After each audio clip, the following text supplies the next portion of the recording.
எதிர்காலத்தின் தூண்களாக மாறுவோம். அறிவால் இணையும் கூட்டமே இது நாளை தமிழகத்தின் மாற்றமே. பழமை கதைகள் மாறுமே, புது விடியல் கதவு திறக்குமே. அதிகாரம் மக்கள் கையிலே, இனி அச்சம் இல்லை நெஞ்சிலே. தற்போது வி த லீடர்ஸின் தன்னார்வலர் நா. பாஸ்கர் அவர்கள் போதையில்லாத இந்தியாவிற்கான உறுதிமொழியை வாசிப்பார். அவர் மாற்றம் மாற்றம் நம்மிடமிருந்து துவங்கட்டும், நம்மிடமிருந்து துவங்கட்டும். போதையில்லாத தமிழகம், போதையில்லாத தமிழகம் பிறக்கட்டும், பிறக்கட்டும். மாறுவோம், மாறுவோம், மாற்றுவோம், மாற்றுவோம். பேராசிரியர்கள் எத்தனையோ பேர் விட்டுட்டு வர்றாங்க. ஒரு நாளும் பார்க்கும் பொழுது நெஞ்சில பயம் வருது. இவ்வளவு பெரிய பொறுப்பை விட்டுட்டு வர்றாங்களே, அமெரிக்கால இருந்து வர்றாங்களே, பேராசிரியர் பொறுப்பை விட்டுட்டு வர்றாங்களே. இந்த இயக்கத்தை சரியான முறையில் நடத்த வேண்டும் என்பது ஒரு மனிதனும் வேலையை விட்டு எதிர்கட்சிகளால் நாட்டில் எல்லாமே ஆளுங்கட்சி தவிர்த்து மீது எதிர்கட்சி தான். நாட்டில் எல்லாமே எதிர்கட்சி. எதிரி கட்சியாக பார்க்காதீர்கள், எதிர்கட்சியாக பாருங்கள். இந்த எதிர்கட்சி இருக்கா.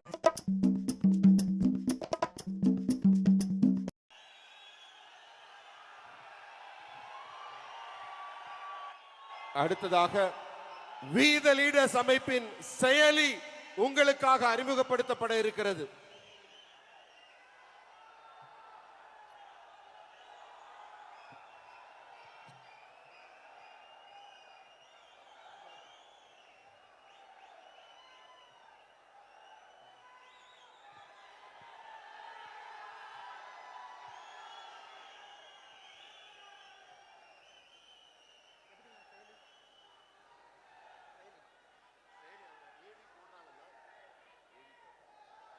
அன்பார்ந்த பெரியோர்களே, தாய்மார்களே,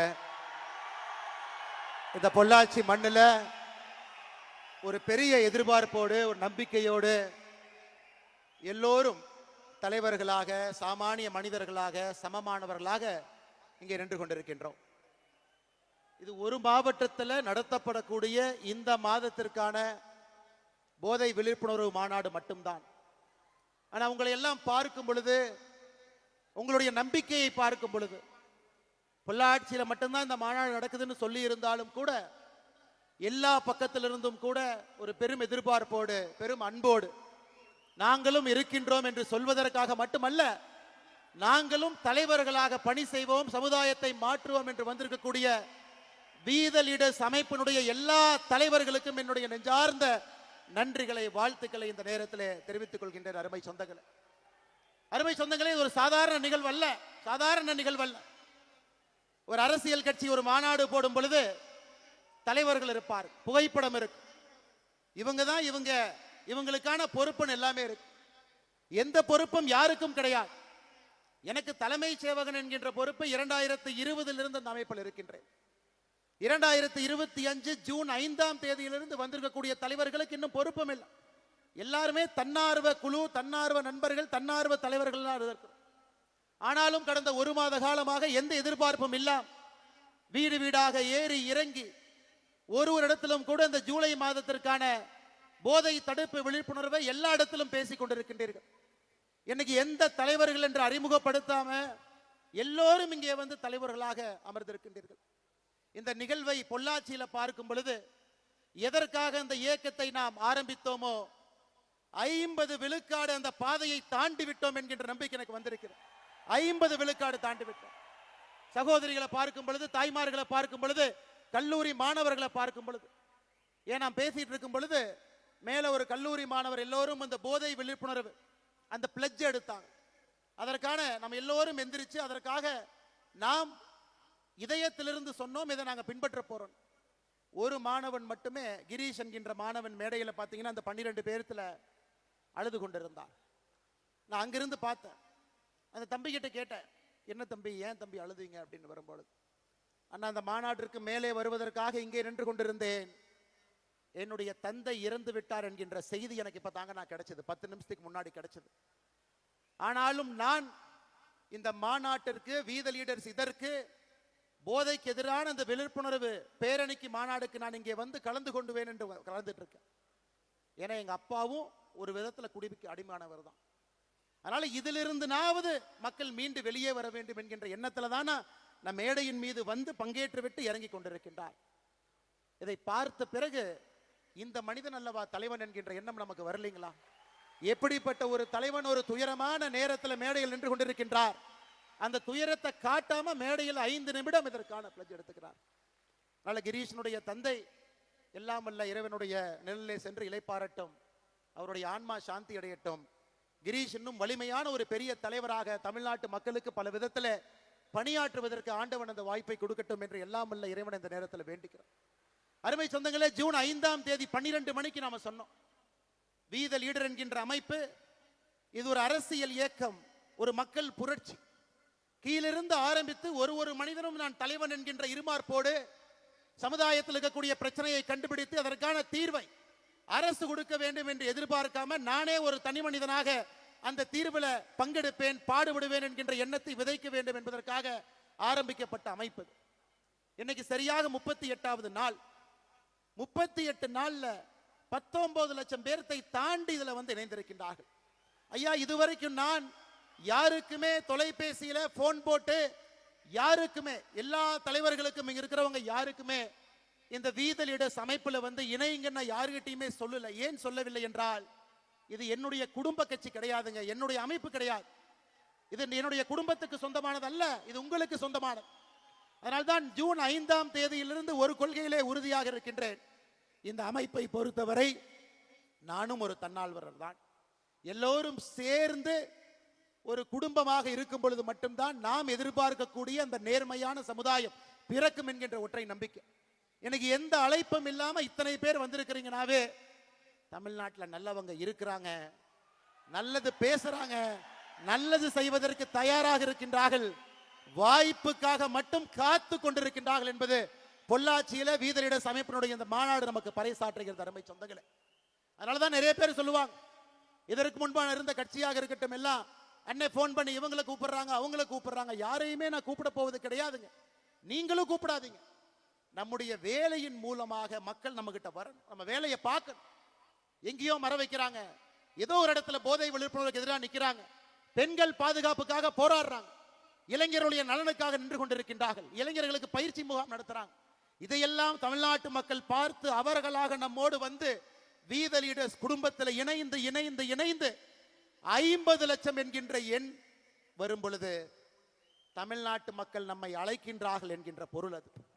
இன்னைக்கு 19 லட்சத்திலிருந்து 50 லட்சம் நீங்க மனசு வச்சா ஒரு வாரத்திலையும் வரலாம், ஒரு மாசத்துலையும் வரலாம், 6 மாசத்துலையும் வரலாம். ஆனா அந்த 5 லட்சம் பேரும் வாலண்டியரா வரணுங்க, அவர்களாக வரணும். நாம யாருக்குமே ஃபோர்ஸ் பண்ணி வாங்க, ஒரு ஷீட் எடுத்துட்டு போய் உங்க பேர் சொல்லுங்க, மொபைல் நம்பரை சொல்லுங்க, நான் எழுதிக்கிறேன், ஒரு மிஸ்டு கால் கொடுக்குறேன், நீங்க வாங்க, அப்படி இல்லைங்க. 50 லட்சம் பேரும் அவர்களாக அடிக்ஷன், மது அருந்துதல 18 பேருக்கு அடிக்ஷன். அவங்க காலையில கை அரிப்பு, அந்த மது பாட்டில எடுக்கணும், குடிக்கணும். அதனாலதான் இன்னைக்கு நாம ஒரு பேப்பர்ல செய்தித்தாள்ல ஒரு அதிர்ச்சி சம்பவத்தையும் படிக்கும் பொழுது அதிலே மதுவு கலந்திருக்கிறது. ஒரு ரேப்ல கஞ்சா இருக்கு, ஒரு பெண்ணை துன்புறுத்தக்கூடிய சம்பவத்துல ஏதோ ஒரு இடத்துல மது ஒளிந்திருக்கிறது. ஒரு வீட்டுல ஒரு பெண்ணுக்கு கொடுமை நடக்குது, மது இருக்கு. சம்பாதிச்ச பணம் வீட்டுக்கு முழுமையா கொடுக்கல, அந்த குழந்தையினுடைய வளர்ச்சிக்கு பயன்படுத்தல, மது இருக்கு. ரோட் டிராபிக் ஆக்சிடென்ட் உலகத்துல நம்பர் 1 இந்தியா, 1,74,000 பேர் இறந்திருக்காங்க. இந்தியால நம்பர் 1 தமிழ்நாடு, அதிலும் மது இருக்கு. மது எல்லா இடத்திலும் கலந்துருச்சு. முக்காடு போட்டுட்டு ஊர்ல இருந்து ஒதுங்கி போய் மது குடித்த காலம் வேற, தைரியமா நெஞ்ச நிமிர்த்திக்கிட்டு மது குடிக்கிற காலம் இது. அருமை சொந்தங்களே, 5500 டாஸ்மார்க் இருக்கு, பார்த்த இடத்தெல்லாம் திறந்திருக்காங்க. அதனால இதை தட்டி கேட்க வேண்டியது சமுதாயத்தினுடைய பொறுப்பு இல்லைங்களா? நம்ம பொறுப்பு இல்லைங்களா? தாய்மார்களுக்காக நாம் நிற்க வேண்டாங்களா? நம்முடைய வருங்காலத்தில் வரக்கூடிய ஆரோக்கியமான குழந்தைக்காக நாம் நிற்கக்கூடாதா? அதைத்தான் நான் செய்கின்றோம். அருமை சொந்தங்களே, மது என்பது அடிப்படையில் இருந்து இந்த அரக்கனை ஒழிக்க வேண்டும் என்பதற்காகத்தான் இது மக்கள் விழிப்புணர்வு மாநாடாக இது மாறி இருக்கிறது. அருமை சொந்தங்களே, அதனால தயவு செய்து அரசு செய்யும், அரசு செய்யறாங்க, காவல்துறை இருக்கிறாங்க, எங்க செய்வாங்க? சப்ளையை கண்ட்ரோல் பண்ணுவாங்க, கஞ்சா விற்கிறவனை போய் தூக்கிட்டு போவாங்க. ஆனா கஞ்சாவை வாங்க வேண்டும் என்று நினைப்பவர்களை காவல்துறை பிடிக்காது. கஞ்சாவை வாங்கணும், நான் டிப்ரெஷன்ல இருக்கேன், ஆங்ஸைட்டில இருக்கேன், ஸ்ட்ரெஸ்ல இருக்கேன், லவ் பிரேக்கப்ல இருக்கேன், காவல்துறையினால ஒன்றும் பண்ண முடியாதுங்க. நாம தாங்க செய்யணும், நாம தான் பேசணும். குடும்பத்தில் பேசணும், வீதியில் பேசணும், தெருவில் பேசணும், அபார்ட்மெண்ட்டில் பேசணும், கிராமத்தில் பேசணும், நகரத்தில் பேசணும். அதற்குத்தான் எனக்கு முன்னால் பேசிய எல்லோரும் பெரிய பெரிய மனிதர்கள். விலை மதிக்க முடியாத இல்லை. நேரம் வந்து ஒரு டாக்டர் 92 வயது ஒரு டாக்டர் பேசுறார். இதே பகுதியில் நான் மருத்துவத்தை ஆரம்பித்தேன், 2 ரூபாய்க்கு ஆரம்பித்தேன், இன்னைக்கு 50 ரூபாய் வாங்குறேன். 92 வயது மருத்துவர் டாக்டர் ஆழ்வா அந்த மேடையின் மீது ஏறி பேசுறார். இன்னொரு தம்பி பேசுறார், எங்க அப்பாவுக்கு குடிச்சு குடிச்சு கல்லீரல் லிவர் போயிருச்சு, என்னுடைய லிவர்ல 90% எங்க அப்பாவுக்கு கொடுத்து உயிர் வாழ்றேன். அப்பாவுக்கு பையன் கொடுப்பதா, பையனுக்கு அப்பா கொடுப்பதா? பாருங்க எப்படி காலம் பாருங்க. நம்முடைய கடமை தான். அப்பாவுக்கு நம்ம என்ன கொடுக்கணுங்க? சொத்து கொடுக்கணும், நிம்மதி கொடுக்கணும், அவங்களுக்கு அந்த கம்பீரத்தை கொடுக்கணும், மரியாதை கொடுக்கணும். நம்முடைய லிவரை யாராச்சும் நம்ம கொடுப்போமா? அந்த அளவுக்கு ஒரு குடும்பம் ஒரு குடியிலே அழிந்திருக்கிறது. பையன் அப்பா கூட இருக்கணும், அப்பா வேணும், லிவரையும் தானம் கொடுத்திருக்கிறார். இன்னொரு தம்பி கிரீஷ் மேடையின் மீது பேச பேச கண்ணீர் துளிகளோடு பேசுகின்றார். மேடை ஏறுவதற்கு முன்பு தந்தை இறந்திருக்கிறாங்க. அப்ப மது எந்த அளவுக்கு நம்மோடு கலந்திருக்கிறது என்பதை நாம் உணர்ந்து கொள்ள வேண்டும். அருமை சொந்தங்களே, அருமை சொந்தங்களே, இந்த கல்லூரி மாணவர்கள் எல்லாம் பேண்ட் போட்டிருந்தாங்க, ட்ரக் அம்பாசிடர். இதை நாம உருவாக்கலீங்க, நாம உருவாக்கல, தமிழ்நாடு அரசு உருவாக்குச்சு. எத்தனை பேருக்கு தெரியும்? தமிழ்நாடு அரசு 2025 இதற்கு முன்பு இருந்த அரசு ஒரு கல்லூரியிலையும் ட்ரக் அம்பாசிடர் இருக்கணும், 10 பேர் 20 பேர் இருக்கணும், அவங்க ட்ரெயின் ஆயிருக்கணும். மாணவனுக்கு பிரச்சனையா இருந்தா அவங்க போய் பேசணும், சின்ன விஷயத்தை கண்டுபிடிச்சா ப்ரொஃபஸர்கிட்ட போய் சொல்லணும், பிரின்சிபல்கிட்ட போய் சொல்லணும். அது பெரிய விஷயமாக மாறும் பொழுது காவல்துறைக்கு சொல்லணும். யாருக்காவது நமக்கு தெரியுங்களா தமிழ்நாடு அரசு கல்லூரியில் ட்ரக் அம்பாசிடர் என்ற பொறுப்பை உருவாக்கியிருக்காங்களா? நமக்கு தெரியுங்களா? இன்னைக்கு தான் அறிமுகப்படுத்துறோம். ஒரு கல்லூரியிலும் இருக்கணும், 10 பேர் இருக்கணும், ட்ரெயினாக இருக்கணும், அவங்களுக்கு என்ன விஷயம் பேச தெரிஞ்சிருக்கணும். அதை இன்னைக்கு இந்த மேடையில் கிட்டத்தட்ட 100க்கும் மேற்பட்டவர்கள் வந்திருக்கின்றார்கள். பக்கத்தில் இருக்கக்கூடிய கல்லூரி அன்னை, எங்கள் கல்லூரியில், நிறைய கல்லூரியில் இந்த நிகழ்வு ஆரம்பித்த பிறகு கல்லூரியில் போய் பிரின்சிபல்கிட்ட சொல்லி அவங்க ஜிஓவை காமிச்சு,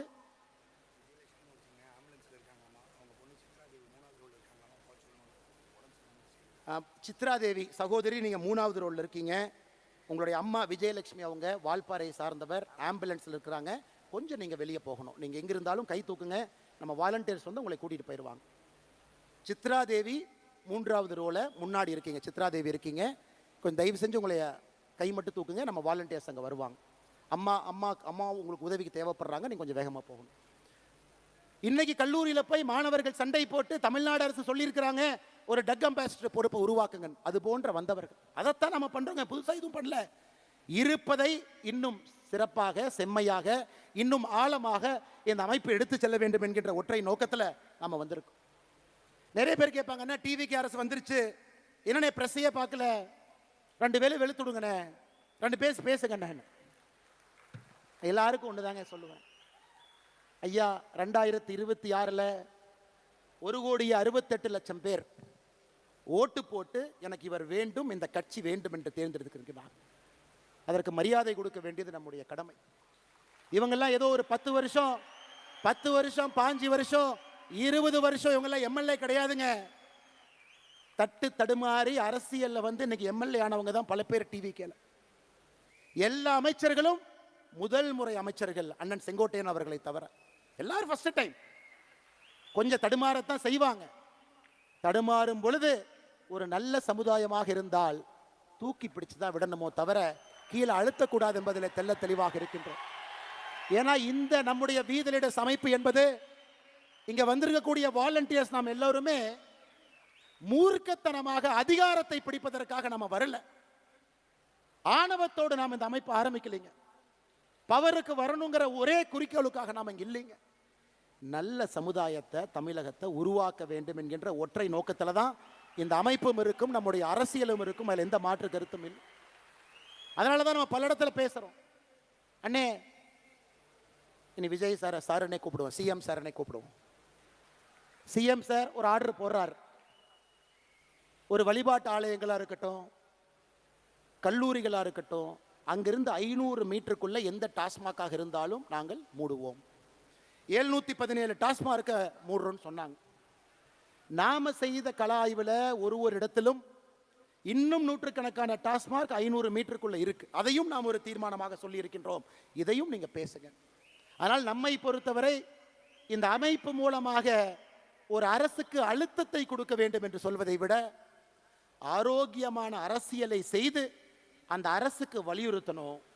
சொன்னதுக்கு அப்புறம் கேட்கலின்னா அது வேற வழிங்க, அது வேற வழி. இன்னைக்கு சொல்றோம், கேட்பாங்கங்கிற நம்பிக்கை நமக்கு இருக்கு. அதனால் அடுத்த ஒரு ஆண்டு காலம் நாம் சொல்லத்தான் போகின்றோம், செய்யுங்க செய்யுங்க. ஜூலை 1ஆம் தேதி 39 பக்கம் வெள்ளை அறிக்கை நம்ம கொடுத்தோம். வந்திருக்கக்கூடிய டாக்டர்ஸ் எல்லாம் சேர்ந்து உருவாக்குனது. வெள்ளை அறிக்கையில் எப்படி நீங்க போதையை கட்டுப்படுத்தணும், 5 ஆண்டு காலம் உங்க இலக்கு எப்படி இருக்கணும், முதல் ஆண்டு என்ன செய்யணும், 2வது ஆண்டு என்ன செய்யணும், 3வது ஆண்டு என்ன செய்யணும், மாநில அரசுக்கு அதை கொடுத்திருக்கின்றோம். அதை பார்த்து நீங்க செஞ்சீங்கன்னா எங்களுக்கு சந்தோஷம், செய்யலினாலும் சந்தோஷம். ஏன்னா மக்கள் பார்த்து கொண்டிருக்கின்றார்கள். செய்வதற்காக நீங்கள் வந்திருக்கின்றீர்கள், மக்கள் நினைக்கிறாங்க. அதனால் நீங்கள் ஆரோக்கியமான அரசியலில் ஈடுபடுவீங்க. எதற்கு அதை சொல்றாங்க? இதற்கு முன்பு திமுகவினுடைய அரசு இருக்கும் பொழுது கல்லூரியில் பேச கூப்பிடுவாங்க. ஒரு கோயம்புத்தூரில் தனியார் கல்லூரிக்கு பேச போனேன். ஒரு வாரம் அந்த கல்லூரியில் பவர் கட், ஒரு வாரம் கட். அந்த கல்லூரியினுடைய தாளாளர் ஃபோன் பண்ணார், உங்களை கூப்பிட்டு மாணவர்கள்ட்ட நல்லது பேசுவீங்கன்னு கூப்பிட்டோம், ஒரு வார காலம் கரண்டை கட் பண்ணிட்டாங்க. நான் என்ன சொன்னேன் தெரியுங்களா? அப்படி தானே இருப்பாங்க, நீங்கள் அந்த அமைச்சரை பார்த்து ஒரு சாரி கேட்டு வந்துடுங்க. என்னென்ன இப்படி சொல்கிறீங்க? அண்ணே, இது எனக்கும் உங்களுக்கும் இருக்கக்கூடிய பிரச்சனை அல்ல, கல்லூரி மாணவர்கள் சம்பந்தப்பட்ட பிரச்சனை. உங்களை நம்பி எத்தனையோ பேர் கல்லூரியில் வேலை பார்க்குறாங்க. இதை தமிழ்நாட்டு மக்கள் பார்த்து கொண்டிருக்கின்றார்கள். ஆணவத்தோடு யார் அரசியல் செய்தாலும் இந்த மண் அவர்களை விடாது என்பதற்கு 2026 தேர்தல் ஒரு சாட்சி, அருமை சொந்தங்கள். அதனால் நம்முடைய வேலையை செய்வோம், நமக்கு எந்த அரசியல் குழப்பமும் வேண்டாம். இது ஆரோக்கியமான அரசியல் கட்சியா மாறத்தான் போகிறது. 2031 தமிழ்நாட்டு மக்கள் முன்பு நம்முடைய அரசியல் கட்சி தமிழ்நாட்டு மக்கள் முன்பு நிற்கும்.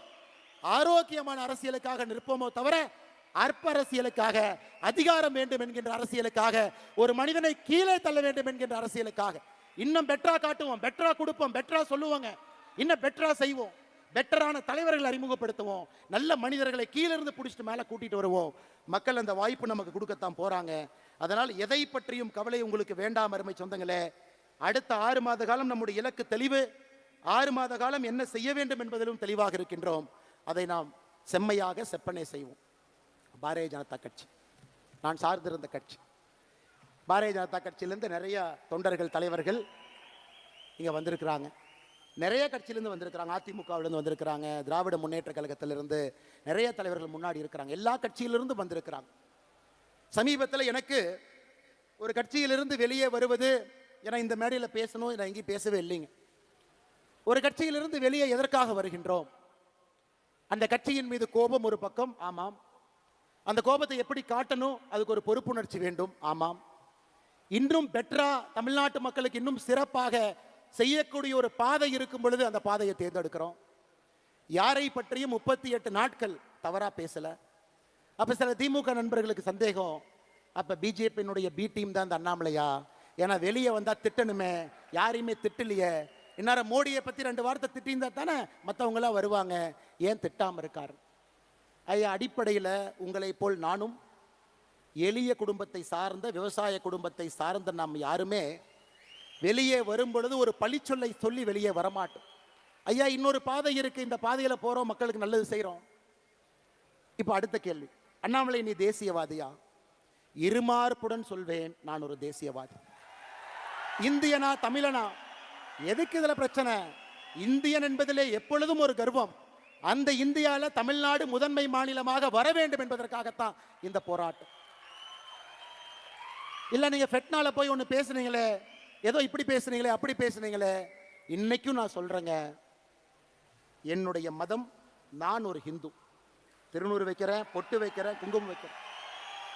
வீட்டிலிருந்து வெளியே வரும் பொழுது என்னுடைய மதத்தையும் சாதியையும் வீட்டிலே வைத்து பூட்டிவிட்டு சாமானிய மனிதராக, அனைவருக்கும் பொதுவான மனிதராக உங்கள் முன்னால் இருக்கின்ற மதத்தை ஒரு முறையும் தூக்கி பிடித்து காட்ட வேண்டிய அவசியம் இல்லை.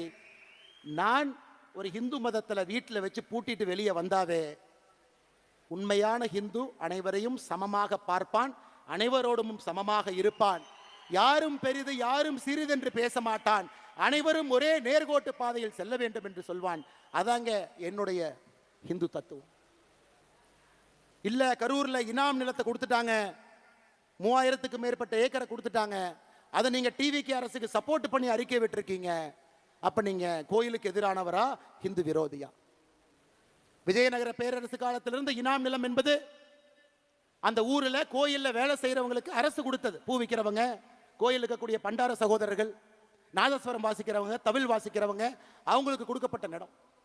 அந்த கர்ம வீரர் காமராஜர் ஐயா 1963 ஆட்சியிலிருந்து அவர் செல்வதற்கு முன்பு அதற்கு ஒரு செட்டில்மெண்ட் தாசில்தார் போட்டு அதை பஞ்சாயத்து பண்ண முயற்சி பண்ணார். அது திமுக காரங்க அதை வச்சு பாலிடிக்ஸ் பண்ணி பண்ணி பண்ணி கோவில் நிலம் இந்த நிலம்னு ஒன்னா சேர்த்து அதை 0 டிகிரின்னு ஒரு ஆர்டரை போட்டு பண்ணாம வச்சிருந்தாங்க. இன்னைக்கு ஒரு அரசு வந்து 60 ஆண்டுகளாக 100 ஆண்டுகளாக அந்த இனாம் நிலத்தில் குடியிருப்பவர்களுக்கு திரும்ப அந்த மரியாதை கொடுத்திருக்கும் பொழுது அதை வரவேற்க வேண்டியது ஒரு தமிழனுடைய கடமையாகத்தான் நான் பார்க்கின்றேன். கோயில் சொத்தை நீட்போம், இனாம் நிலமும் கோயில் சொத்துக்கும் சம்பந்தம் இல்லை. இதற்கு எனக்கு கிடைத்திருக்கக்கூடிய பட்டம் அண்ணாமலை ஹிந்து விரோதி. அப்படிப்பட்ட ஹிந்து விரோதின்னு எனக்கு பட்டத்தை கொடுத்தீங்கன்னா அந்த பட்டத்தை அப்படியே நீங்க வச்சுக்கணும்.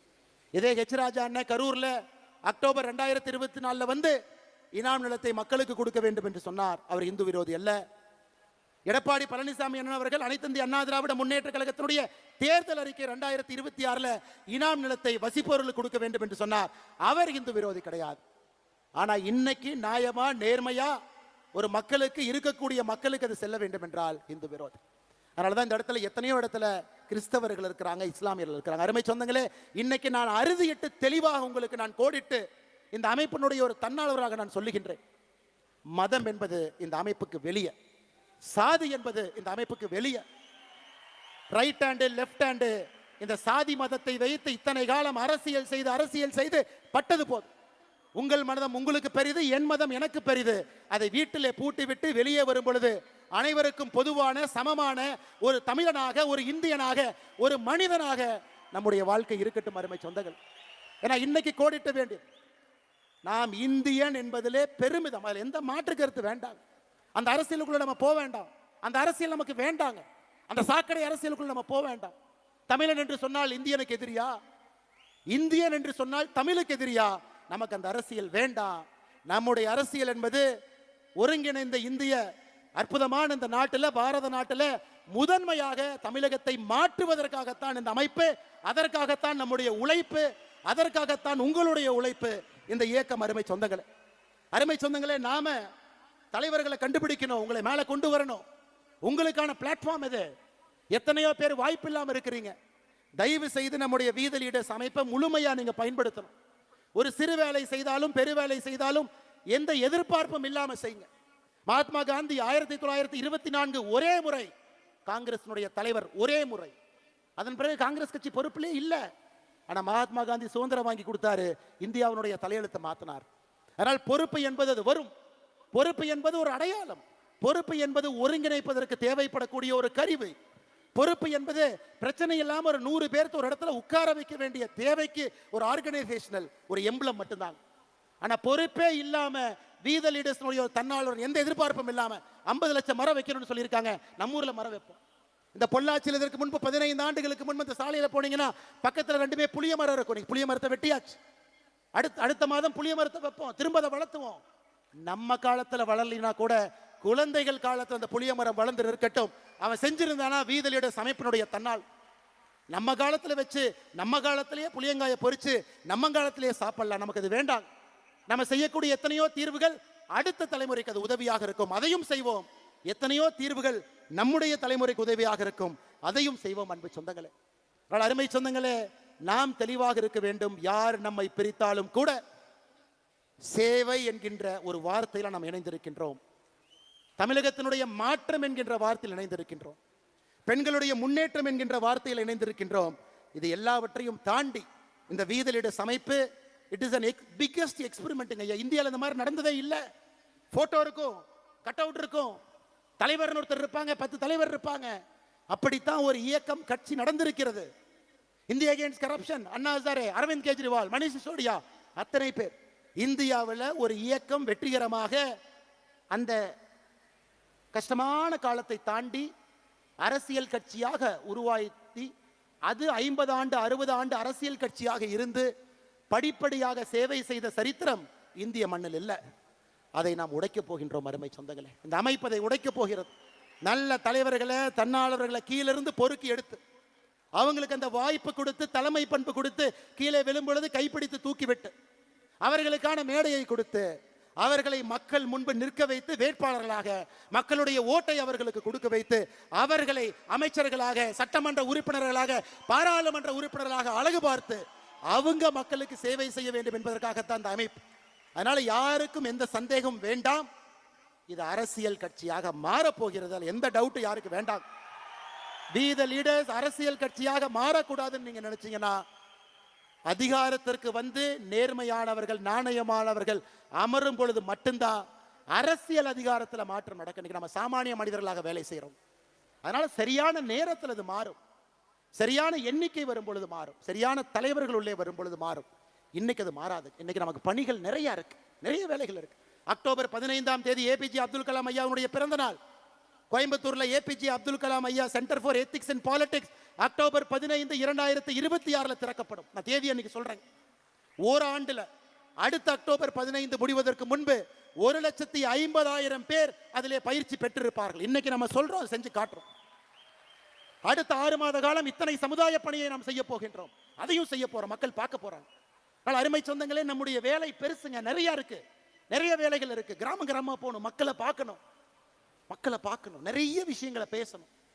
இன்னொரு தம்பி அடுத்த மேடையில் வந்து பேசும் பொழுது தந்தை இழந்த தம்பியை நம்ம பார்க்க கூடாது, ஒரு கணவனை இழந்த விதவையை பார்க்க கூடாது.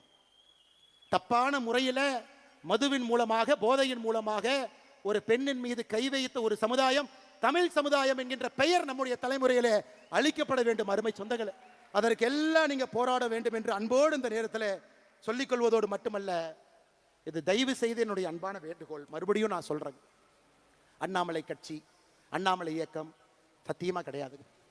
அண்ணாமலையினுடைய ரைட் ஹேண்ட், அண்ணாமலையினுடைய லெஃப்ட் ஹேண்ட் சத்தியமா கிடையாது. ஐயா 11 ஆண்டு காலம் காவல்துறை அதிகாரியாக இருந்திருக்கின்றேன். ஆல்கஹாலிக் அனானிமஸ் அவர் சொன்னார் இல்லைங்களா, அந்த ப்ரோக்ராம் நான் தாங்க இன்சார்ஜ். ஹைதராபாத்தில் நேஷனல் போலீஸ் அகாடமியில் ஒரு டைரக்டர் கூப்பிட்டார், தம்பி நம்ம இதில் 35 கிளப் இருக்கு, 34 கிளப்புக்கு எல்லாம் வந்துட்டாங்க, ஒரு கிளப்புக்கு மட்டும் யாருமே இல்லைன்னு. நான் கேட்டேன் என்ன சார் அப்படின்னு. ஆல்கஹாலிக் அனானிமஸ் அப்படின்னா. நான் கேட்டேன் என்ன சார் அப்படின்னா, குடிக்கிறவங்களை திருத்தணும்னார். ரொம்ப கஷ்டமான வேலையா சார் எனக்கே கொடுக்குறீங்கன்னு. இல்லை உன்னால் முடியும், நீ எடுத்துக்கினார். நான் என்ன கேட்டேன், என்ன சார் பண்ணணும்னு. நம்முடைய நேஷனல் போலீஸ் அகாடமியில் எத்தனையோ பேர் குடிக்கிறாங்க, எத்தனையோ பேர் குதிரை லாயத்தில் இருக்கிறவங்க குடிக்கிறாங்க, ஸ்டாஃப் குடிக்கிறாங்க, வெளியே இருக்கிறவங்க குடிக்கிறாங்க, இந்த சரவணம் பள்ளியை சுற்றி இருக்கக்கூடிய ஏரியாவில் குடிக்கிறாங்க. உன்னுடைய ஒரு சனி ஞாயிறையும் நீங்கள் அர்ப்பணிப்பீர்களான்னு கேட்டார்.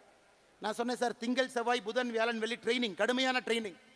எனக்கு ஓய்வு கிடைப்பதே சனிக்கிழமை ஞாயிற்றுக்கிழமை தான். அந்த சனி ஞாயிறும் ஆல்கஹாலிக் அனானிமஸ்க்காக நீங்கள் கேட்குறீங்களே. இல்லை அண்ணாமலை, இதை ஒரு எழுத்து நடத்த வேண்டும், நீ நடத்தினார். ஸோ 1.5 ஆண்டு காலம் அந்த ஆல்கஹாலிக்ஸ் அனானிமஸ் அமைப்பினுடைய கோஆர்டினேட்டர். யாரெல்லாம் குடிக்கிறாங்களோ போய் தொலைவேன், பார் பக்கத்தில் நிற்பேன், அடிக்கடி குடிக்கிறவங்கள பார்த்தாவே தெரியும், போய் பேசுவானா எப்படி இருக்கிறீங்க அப்படின்னு. வாங்க இந்த மாதிரி நம்ம என்பி அகாடமிக்குள்ள ஞாயிற்றுக்கிழமை சாயந்தரம் 6 மணிக்கு எல்லாரும் உட்காந்து பேசுவோம். அப்போ தான் எனக்கு தெரிஞ்சது, இந்த ஆல்கஹாலிக் அனானிமஸ்னு ஒரு அமெரிக்காவிலேருந்து ஆரம்பிக்கப்பட்ட இது போன்ற ஒரு இயக்கம் 50 ஆண்டுகளுக்கு முன்பு. யாரெல்லாம் குடிக்கிறாங்களோ 30 பேர் உட்காந்து நான் ஏன் குடிச்சேன்னு ஒருத்தர் பேசுவாங்க. அதை கேட்டால் உங்களுக்கே குடிக்கலான்னு தோணும். அதை நான் 2 மணி நேரம் கேட்கணும். 30 பேரும் பேசினதுக்கப்புறம் ஏன் குடிக்கக்கூடாதுன்னு மறுபடியும் பேசுவாங்க. இதை தாட்டை ஷேர் பண்ணி 1 வாரம் 2 வாரம் 3 வாரம் 4வது வாரம் 5வது வாரம் அவங்க அப்படியே கதறி அழுவாங்க, பிரேக் டவுன். ஐயோ நான் குடிக்கிறனால என் பெண் குழந்தைக்கு அவமானம், ஆண் குழந்தைக்கு அவமானம், என் மனைவிக்கு அவமானம், எனக்கே அவமானம். ஸோ 1.5 ஆண்டு காலம் அத்தனை பேர்த்த பார்த்துட்டு தாங்க இன்னைக்கு அந்த கொடி அரக்கனை வீதி லீடர்ஸ் அமைப்பு மூலமாக அந்த கொடி அரக்கனை அடக்க வேண்டும் என்று நாம் இறங்கி இருக்கின்றோம். தனி மனிதனாக முடியாது, நாம் எல்லோரும் சேர்ந்து தான் அதை பண்ண முடியுங்க. அதனால தான் அவர் பேசும்போது சொன்னார், நான் அண்ணாமலை என்ன ஆல்கஹாலிக் அனானிமஸில் வேலை பார்த்த ஃபோட்டோ வச்சிருக்கேன், ஆனால் அதனுடைய பெயரை சொல்லக்கூடாதுனாரு, நான் அந்த அமைப்பில் இப்போ இல்லை, அதனால் அந்த பெயரை நான் சொல்லுகின்றேன். அதனால தான் அருமை சொந்தங்களே, இது அண்ணாமலையினுடைய இயக்கம் வேண்டாங்க. அண்ணாமலையே இந்த இயக்கத்தில் 900 சில்லற நம்பர் தாங்க என்னோட வாலண்டியர் நம்பர். ஆரம்பிக்கும் பொழுது அண்ணாமலை கட்சி இல்லைங்க, அது நம்ம கட்சி. அண்ணாமலைக்கு ரைட் ஹேண்ட் லெஃப்ட் ஹேண்டு கூடவே இருக்காங்க, அவங்க தான் ரைட் ஹேண்ட் லெஃப்ட் ஹேண்ட் இல்லைங்க, அவங்க எனக்கு உதவி செய்யறதுக்காக கூட இருக்கிறாங்க. அண்ணாமலை ஒரு சமுதாயத்தை சார்ந்தவர், ஒரு ஜாதியை சார்ந்தவர், அவங்களுக்கு மட்டும் முக்கியத்துவமா இல்லைங்க. அதெல்லாம் வீட்டிலேயே போட்டு பூட்டிட்டு தாங்க வெளியே நடந்து வந்திருக்கேன்.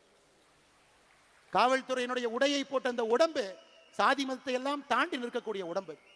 அதனால்தான் அருமை சொந்தங்களே, நாம் எப்பொழுதும் நாமாக இருப்போம், நான் என்று எப்பொழுதும் இருக்க வேண்டாம். அதான் வி த லீடர்ஸ், ஐ த லீடர்ங்கிற வார்த்தையில் நாம இல்லை. அதை ஒரு இடத்துலையும் நீங்க ரீஇன்ஃபோர்ஸ் பண்ணிக்கிட்டே வரணும். ஒரு இடத்துல இதை நம்ம செய்யணும். அற்புதமான சமுதாய பணி செய்யணும். அதிலிருந்து நல்ல தலைவர்களை உருவாக்கணும். அந்த நல்ல தலைவர்களை மேலே கொண்டு வரணும். கடைசியாக இன்னைக்கு தமிழகத்தினுடைய பிரச்சனை எத்தனையோ இருக்கு. நம்ம அங்கே போக போறோங்க. இன்னைக்கு நம்ம எடுத்திருக்கக்கூடிய 6 பிரச்சனையை தாண்டி அங்கே போக போறோம். அரசியல் கட்சியாக மாறும் பொழுது அதுக்கும் போக போறோம். இன்னைக்கு தமிழ்நாட்டை பாருங்க. ஒரு தனி மனிதன் மீது இருக்கக்கூடிய கடன், ஒரு ரேஷன் அட்டையின் மீது இருக்கக்கூடிய கடன் 4,44,000 ரூபாய்.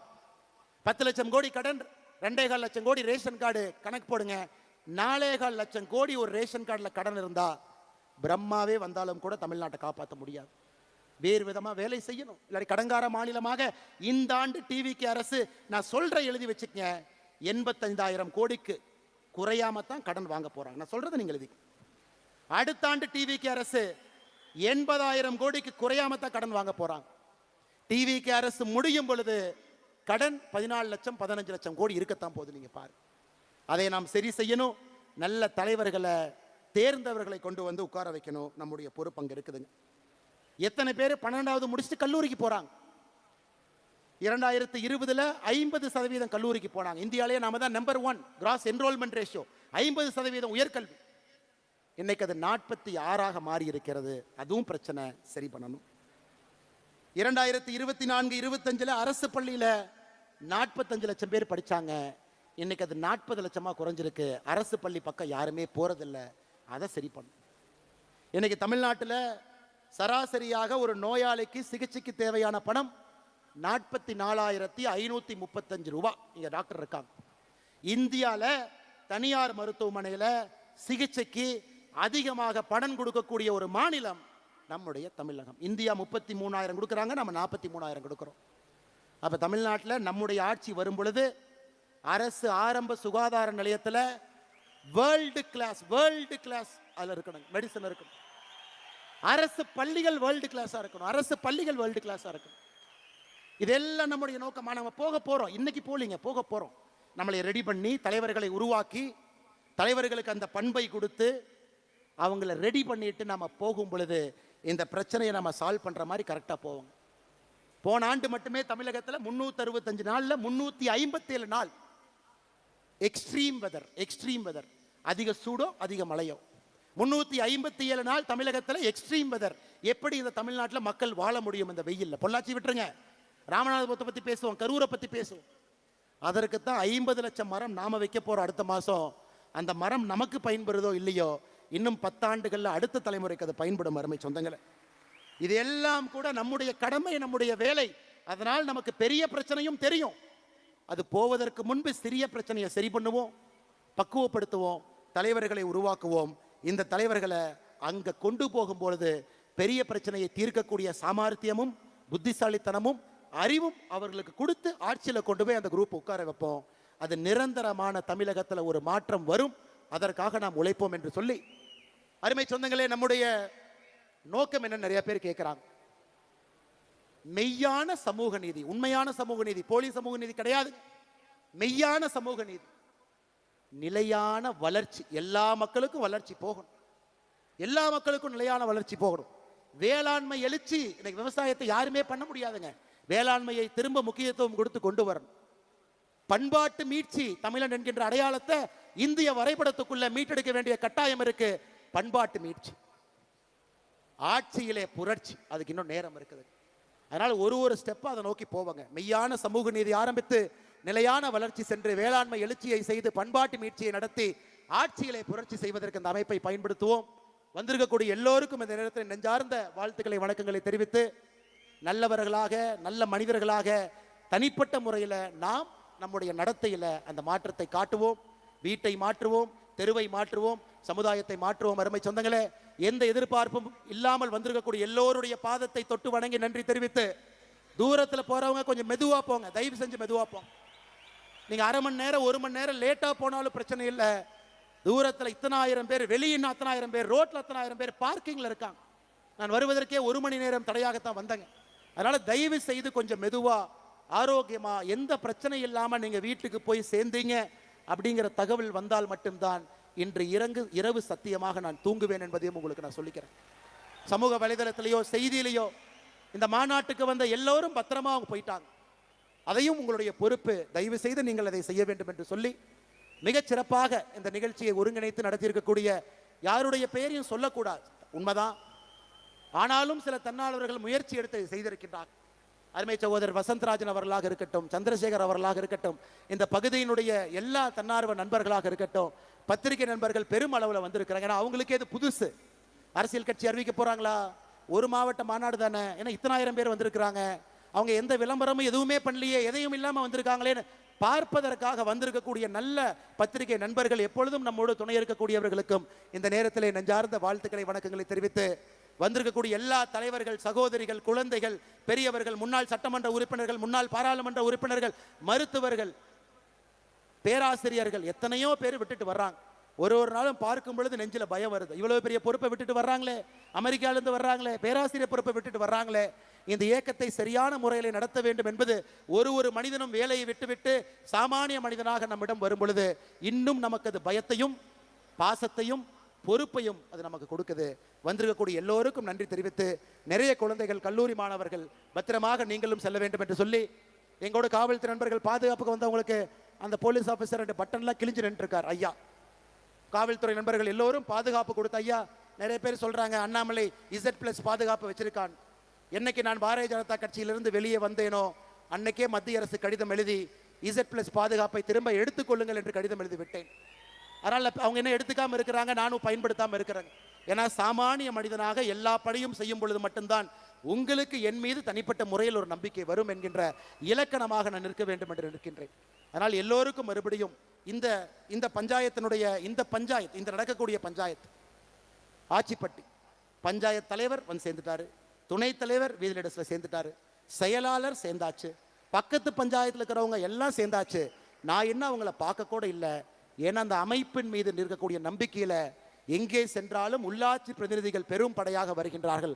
அவர்களுக்கும் நன்றி தெரிவித்து, அனைத்து இடத்திலும் நம்முடைய தொழிற்சங்க பேரவையை நம்ம துவங்கணும். எல்லா தரப்பட்ட மக்களையும் ஒருங்கிணைக்க வேண்டும் என்பதற்காக என் மண் என் மக்கள் தொழிற்சங்க பேரவையும் நாம் துவங்கி இருக்கின்றோம். தமிழ்நாட்டில் இருக்கக்கூடிய எல்லா அன்பு சொந்தங்களும் என் மண் என் மக்கள் தொழிற்சங்க பேரவையில் உங்களை இணைச்சிக்கங்க. ஆட்டோ டிரைவர் அண்ணன்லிருந்து ரயில்வேல இருக்கக்கூடிய ஊழியர்லிருந்து எல்லோரும் V3 அமைப்பினுடைய என் மண் என் மக்கள் தொழிற்சங்க பேரவையில் உங்களை இணைத்துக் கொள்ள வேண்டும் என்று அன்போடு சொல்லி, நம்முடைய செயலி ஆப் நான் பேசிக் கொண்டிருக்கும் பொழுதே லைவ் ஆயிருச்சுங்க. வி த லீடர் ஆப் இன்னைக்கு ஆண்ட்ராய்டுக்கு இன்னையிலிருந்து இப்போ இருந்து நீங்கள் Google phone Android phone download பண்ணலாம். இன்னும் 2 நாளில் ஆப்பிள் ஃபோன் ஆப்பிள் ஸ்டோரில் டவுன்லோட் பண்ணலாம். அந்த ஆப்பில் எல்லாமே இருக்கும். அதனால் இந்த ஆப்பை நீங்கள் எல்லோருமே டவுன்லோட் செய்ய வேண்டும் என்று அன்போடு சொல்லி, அதில் நீங்கள் உங்களை இணைச்சிக்கங்க. உங்கள் லாகின் கொடுத்து உள்ளே போனால் உங்கள் சட்டமன்றத்தில் என்ன நிகழ்வு நடக்குது, உங்கள் சட்டமன்றத்தில் வாலண்டியர் யாரு, உங்கள் சட்டமன்றத்தில் நீங்கள் ஒரு நிகழ்ச்சி நடத்தணும்னா இனிஷியேட் பண்ணலாம். உங்கள் சட்டமன்றத்தில் நடக்கக்கூடிய நிகழ்வில் சட்டமன்ற அளவில் நீங்கள் பண்ணலாம், அல்லது மாவட்ட அளவில் பண்ணலாம், அல்லது மாநில அளவில் பண்ணலாம். உங்களுக்கு அந்த பொறுப்பை கொடுத்திருக்கின்றோம். தலைவர்கள் யாருமே இல்லைங்க. உங்களை தலைவராக்குவதற்காக இந்த டிஜிட்டல் மீடியத்தில் உங்களுக்கு அந்த அத்தாட்சியை கொடுத்திருக்கின்றோம். நேரடியாக இந்த ஆப்பை பயன்படுத்தி நீங்கள் உள்ளே போய் இந்த வேலையை ஆரம்பிக்க வேண்டும் என்று சொல்லி, பாரதிய ஜனதா கட்சி, திராவிட முன்னேற்ற கழகம், அனைத்து இந்திய அண்ணா திராவிட முன்னேற்ற கழகம் உட்பட எல்லா கட்சியிலிருந்தும், காங்கிரஸ் கட்சியிலிருந்து நிறைய பேர் வந்திருக்கிறாங்க, எல்லா கட்சியிலிருந்தும் வருவது ஒரு கடினமான வேலை தான் இல்லைன்னு சொல்லிங்க. நம்மை வளர்த்த ஒரு இயக்கம், உப்பை தின்று வளர்ந்த ஒரு இயக்கம், அதிலிருந்து வெளியே வந்து ஒரு தனி பாதை செல்ல வேண்டும் என்பது யாருக்குமே எளிதான ஒரு வேலை கிடையாது. ஆனாலும் நம்பிக்கை வைத்து தமிழ்நாட்டுக்காக இந்த மாற்றம் இருக்கும். ஒருங்கிணைந்த இந்திய நாட்டில் தமிழகத்தை முதலிடத்துக்கு கொண்டு வருவதற்காக யாருக்கும் எதிரான அமைப்பு இல்லை என்று சொல்லி நம்பிக்கை வைத்து வந்த எல்லா அரசியல் கட்சியை சார்ந்த நண்பர்களுக்கும், அரசியல் கட்சியை சாராம வந்திருக்கக்கூடிய எல்லா பெரியோர்களுக்கும், முதல் தலைமுறை பட்டதாரர்களுக்கும், விவசாய பெருமக்களுக்கும், சகோதரிகளுக்கும், தாய்மார்களுக்கும் நன்றி தெரிவித்து என்னுடைய உரையை முடித்துக் கொள்கின்றேன். வாழ்க தமிழ்நாடு, வளர்க பாரத நாடு என்பது நம்முடைய கோஷமாக இருக்கட்டும். பெரிய மாற்றத்திற்கு தயாராகவும் இந்த ஆப்பை நீங்கள் வாங்கிக்கங்க. எல்லா தன்னார்வ நண்பர்கள் எதையும் எதிர்பார்க்காம டிராஃபிக்கு கிளீன் பண்ணது, நீங்களே டாய்லெட்டை சுத்தம் பண்ணுறீங்க, நீங்களே புதரையெல்லாம் சரி செய்து டிராஃபிக்கை உருவாக்கி இருக்கிறீங்க. எந்த ஆர்ப்பாட்டமும் இல்லாமல் நம்முடைய தன்னார்வ நண்பர்கள் கடுமையாக உழைத்து கொண்டிருந்தார்கள். எல்லோரையும் நான் பெயரை சொல்லாம வீதிலிட அமைப்பினுடைய தன்னார்வ நண்பர்களுக்கு நான் நன்றி தெரிவித்து, நம்முடைய சீஃப் எக்ஸிக்யூட்டிவ் ஆஃபீஸர் டாக்டர் பிரபாவர், என்னுடைய கல்லூரி ஸ்கூலில் எங்கூட படித்தார், டாக்டர், நிறைய பணம் சம்பாதிக்கக்கூடிய ஒரு டாக்டர். நான் சொன்னேன், ஆரம்பித்தோம் அப்போ நான் அரசியல் இல்லை, இன்னைக்கு நான் அரசியல் போக வேண்டிய கட்டாயம் 2020 இருக்கு. இதை பார்த்து கொள்வதற்கு ஒரு பொறுப்பான ஒரு மனிதர் வேண்டும். நான் அரசியல்லேருந்து இதை பண்ணால் மக்கள் என் மீது மரியாதை வைக்க மாட்டாங்க, அரசியல் இல்லாத இயக்கமாக வீதரீடஸ் இருக்க வேண்டும் என்று சொல்லி ஒரு மருத்துவராக அரசு மருத்துவ கல்லூரியில் பணிபுரிஞ்சவரை வேலையை விட வைத்து விட்டு இந்த அமைப்பினுடைய சீஃப் எக்ஸிகியூட்டிவ் ஆபீசராக பொறுப்பேற்று எந்த சம்பளமும் வாங்காம ஒரு தன்னாளராக 5 ஆண்டுகளாக பணியாற்றி கொண்டிருக்கின்றார் டாக்டர் பிரபா அவர்கள் உள்ளிட்ட இந்த வீத லீடர்ஸ்னுடைய எல்லா குழு. நீங்க பாக்குறீங்க எல்லாமே 6 ஆண்டுகள் 7 ஆண்டுகள் சின்ன சின்ன பணி. அரவக்குறிச்சியில, தென்னில, வேலாயுதம்பாளையத்துல, பொள்ளாச்சியில, கோயம்புத்தூர்ல, ராசிபுரத்துல, பரமத்தி வேலூர்ல, ஏதோ ஒரு இடத்துல ஆபீஸ்ல எதையும் எதிர்பார்க்காம 6 மாதம் வேலை 6 வருடம் வேலை செஞ்சவங்களை தான் இன்னைக்கு நீங்கள் மேடையின் மீது பாஸ்கராக இருக்கட்டும், சுமேஷாக இருக்கட்டும், மேடையின் மீது எல்லாரையும் பார்த்து கொண்டிருக்கின்றீர்கள். அவர்களுக்கும் இந்த நேரத்தில் நன்றி தெரிவித்து மறுபடியும் உங்களை எப்படி வழி அனுப்புறதுக்கு மனசு கஷ்டமா இருக்கு. ஆனால் நீங்க நேரமே போகணும். ரொம்ப தூரம் போறவங்க போகணும். அன்போடு வந்திருக்கிறீங்க. எனக்கு இன்னும் நிறைய பேசணுங்கிற ஆசை. ஆனால் 7:30 மணிக்கு முடிக்கணும். அப்பதான் தூரமா போறவங்க சரியான முறையில் போவீங்க. பாதுகாப்பா போங்க, மெதுவா போங்க. 1 மணி நேரம் லேட் ஆனாலும் பரவாயில்ல, பத்திரமா போங்க என்று சொல்லி உரையை முடித்துக் கொள்கின்றேன். நன்றி, வணக்கம்.